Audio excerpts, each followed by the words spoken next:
பார்த்தீங்கன்னா கொய்யா Taiwan pink. இந்த வெரைட்டியில் பார்த்தீங்கன்னா உங்களுக்கு 2 மாதத்துல இருந்தே காய்கள் வர ஆரம்பிச்சிடும். இந்த மாதிரி காய்கள் வர்றது வந்து நம்ம 5 மாதம் வரைக்கும் பிச்சு போட்டுக்கிட்டே வரணும். 5 மாதத்துக்கு அப்புறம் விட ஆரம்பிச்சோன்னா 1 வருஷத்துக்குள்ளேயே ஈல்டு எடுத்துருவோம். தைவான் பிங்கை பொறுத்த வரைக்கும் என்ன ஸ்பெஷாலிட்டின்னு கேட்டிங்கன்னா, இப்போ நார்மல் கொய்யாலாம் இருக்குது பார்த்தீங்களா, உங்களுக்கு ஏக்கருக்கு வந்து நீங்கள் 2 டன் இல்லை 3 டன் எடுத்தாலே பெரிய விஷயம். தைவான் பிங்கை பொறுத்த வரைக்கும் ஏக்கருக்கு வந்து அடநடுவு முறையை தான் நம்ம யூஸ் பண்ணணும். 6க்கு 4 அந்த டிஸ்டன்ஸில் வந்து ஒரு ஏக்கரை நம்ம பயிரிடுறோம்னா ஒரு ஏக்கரில் உங்களுக்கு 1800 கன்று வரும். இதில் அதாவது 1.5 வருஷத்தில் பார்த்தீங்கன்னா ஒரு ஏக்கருக்கு வந்து 2 அறுவடையும் சேர்த்து 10 டன், அடுத்த ஆண்டு பார்த்தீங்கன்னா 15 டன்.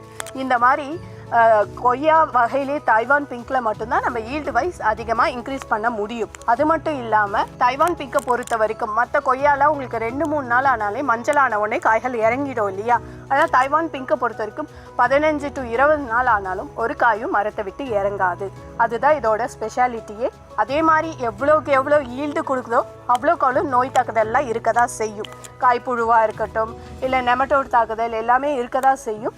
எல்லாத்துக்கான தீர்வு என்னன்னு தான் நாங்கள் வந்து விவசாயிகளுக்கு 5 வருடம் வந்து கன்று கொடுக்கறதோட நம்ம நர்சரி நிற்கிறது கிடையாது.